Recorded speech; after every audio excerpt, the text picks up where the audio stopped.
আসসালামু আলাইকুম। সাকিবিয়ানরা কোথায়? সাকিবিয়ানরা সবসময় চায় সাকিব খান ভালো থাকুক, তাই সাকিব খান কোথায় আছে, কি করতেছে এটা জানার জন্য খুব আগ্রহী থাকে। তাই অনেক সময় এই সুযোগটা নিয়ে অনেকেই প্রোপাগান্ডা ছড়াতে শুরু করে। এই হয়েছে, ওই হয়েছে, বরবাদের অমুক হয়েছে, তমুক হয়েছে। যাই হোক, এখন আমরা বুঝতে পারছি যে সাকিব খানের বরবাদের যে লাস্ট যে লুকটা আছে এইটাকে আনার জন্য বরবাদের শুটিং স্থগিত করা হয়েছে। এখন সাকিব খান আছে মালয়েশিয়াতে, আর এখান থেকে তার প্রোগ্রাম শেষ করে কিছুদিন আগে কিন্তু সাকিব খান বলছিল যে মালয়েশিয়া যাবে, মনে আছে আপনাদের? সেইটাই এই প্রোগ্রামটা। আর এরপর সাকিব খান যাবে কাতার। কাতারের যে সবচেয়ে বড় ফুটবল স্টেডিয়াম, সেখানে বাংলাদেশের জন্য সম্মাননা নেওয়ার জন্য সাকিব খানকে সম্মানিত করবে পুরস্কার দিয়ে। সেই সম্মান শুধু সাকিব খানের নয়, বাংলা ভাষাভাষী যত লোকজন আমরা আছি সবারই সম্মান, এবং সাংস্কৃতিক ব্যক্তিত্ব যারা আছেন তাদের তো বটেই। এটা কেউ মানলে মানতেও পারেন, নাও মানতে পারেন, নাক ছিটকাইতে পারেন, এটা আপনাদের ব্যক্তিগত ব্যাপার। আমরা সাকিবিয়ানরা যারা আছি আমরা গর্বিত সাকিব খানকে নিয়ে। সাকিব খানের জন্মটাই বাংলাদেশে হয়েছিল বলে আজকে আমরা সাকিব খানকে নিয়ে কথা বলতে পারতেছি। সাকিব খানকে নিয়ে সারা বিশ্ব জুড়ে চর্চা হচ্ছে, যেমন মুম্বাইয়ে চর্চা হচ্ছে। মহেশ ভাটের মতো লোক, এত প্রবীণ একজন ডিরেক্টর, লিজেন্ডারি ডিরেক্টর, সে আইসা সাকিব খানের সাথে দেখা করছে, কোলাকুলি করছে, মত বিনিময় করছে। এটা একটা বিশাল ব্যাপার, বিশাল চাওয়া। তারপরে আরেকটা বিষয় হচ্ছে বিশ্বজুড়ে সাকিব খানের সিনেমা চলতেছে, এটাকে নিয়েও চর্চা হচ্ছে। এই দিক থেকে বাংলাদেশকে আবার দ্বিতীয়বার মানুষ চিনতেছে।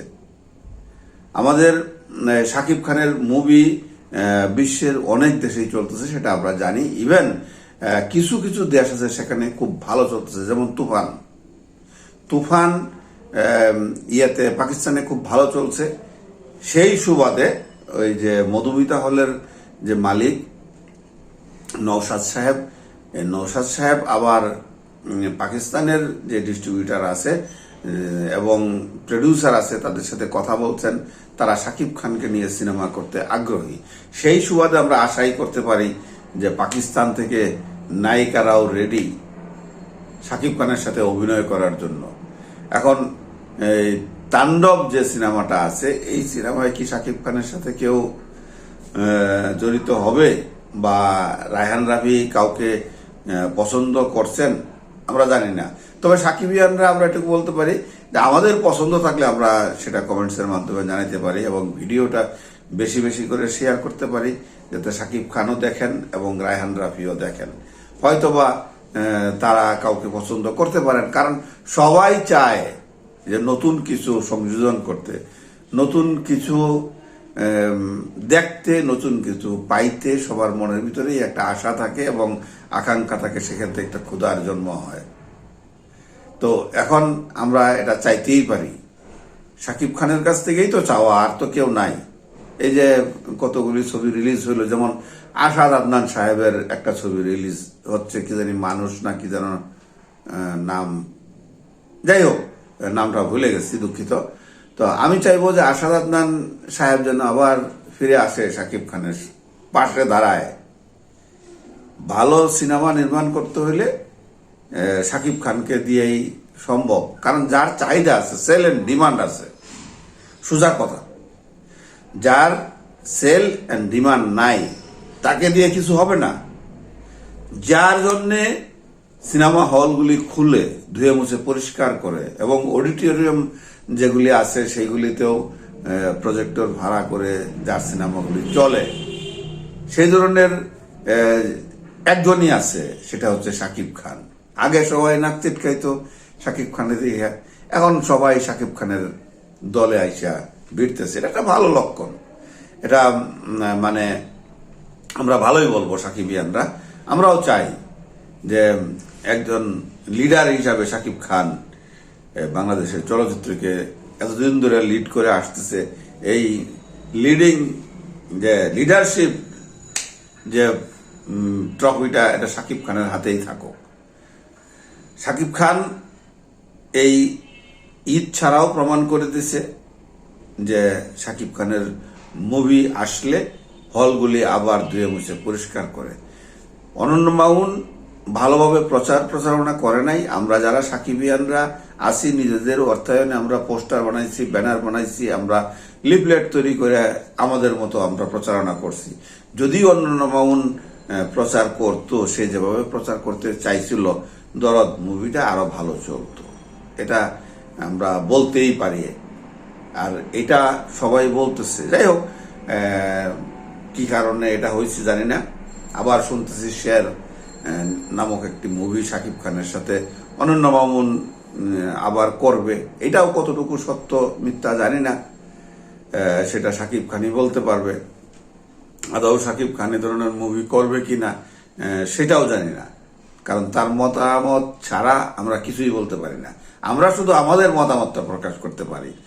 তো আমার ব্যক্তিগত মতামত হইল যে যদি অনন্য মামুন আবার শাকিব খানকে নিয়ে ছবি বানাতে চায়, তাহলে অবশ্যই এখানে কিছু থাকবে, কন্ডিশন থাকবে, যে এই মুভির প্রচারণাটা কিভাবে হবে সেটা শাকিব খান জেনে নিবে, অথবা শাকিব খান এগ্রিমেন্ট করে নেবে যে মুভির প্রচারণার জন্য কত টাকা বাজেট করবা সেটা বলো, আমি আমার মুভির প্রচারণা আমি করব, সোজা হিসাব। নাহলে এই যে গাড়ি কিনলাম, অমুক কিনলাম, তমুক কিনলাম, অনন্য মামুন অনেক কিছু বলছে, কই কিছু হয়েছে? টি সিরিজে গান আসবে, প্যান ইন্ডিয়া মুভি, একেবারে মানে যা তা অবস্থা। এখন কই, ইন্ডিয়াতে রিলিজই হয় নাই, তো এইসব মানে বেশি কথা তো দরকার নাই। বেশি কথা বললে আমাদের সাকিবিয়ানদেরও বেশি কথা বলতে হয়, মানুষের সাথে আমাদের সম্পর্কের অবনতি ঘটে। আমরা চাই না কারোর সাথে আমাদের সম্পর্কের অবনতি ঘটুক এই সব ব্যাপার নিয়ে। আমরা সত্যিকারেই চাই যে শাকিব খান যেভাবে চুপচাপ থাকে আমরাও এভাবে চুপচাপ থাকি, কিন্তু এই যে দলাদলি করতে যায়, এই যে প্রডিউসার ছবি শাকিব খান করে সেই প্রডিউসারের পক্ষ নিতে যায় আমরা মানুষের কাছে কালার হয়ে যাই, মানুষের সাথে আমাদের সম্পর্ক নষ্ট হয়। তো এটা যাতে ভবিষ্যতে না হয় সেদিকটা শাকিব খান খেয়াল রাখেন। আপনারা কি বলেন? আপনারা যদি আমার মতের সাথে একমত হন, অবশ্যই আপনাদের মতামত কমেন্টসের মাধ্যমে জানাবেন। ভালো থাকবেন, সুস্থ থাকবেন। আর পরবর্তী ছবিতে আবারও বলে দেই, অনন্য মামুনের সাথে ছবি হোক কিনা সেটা আপনারা চান কিনা অবশ্যই জানাবেন। এবং পাকিস্তান থেকে নায়িকা রায়হান রাফির মুভিতে চান কিনা, যদি চান তাহলে কাকে চান সেটার নামটাও মেনশন করবেন অবশ্যই। নাহলে রায়হান রাফি কাকে নিবে, তাই না? আর শাকিব খানই বা কাকে পছন্দ করবে? সাকিবিয়ানদের মতামতকে সবসময় শাকিব খান প্রাধান্য দিয়ে থাকে এবং ডিরেক্টররাও প্রাধান্য দিয়ে থাকে, প্রডিউসাররাও প্রাধান্য দিয়ে থাকে। এই জন্য তাদের কাছে আমরা সাকিবিয়ানরা কৃতজ্ঞ। ভালো থাকবেন, সুস্থ থাকবেন। আসসালামু আলাইকুম।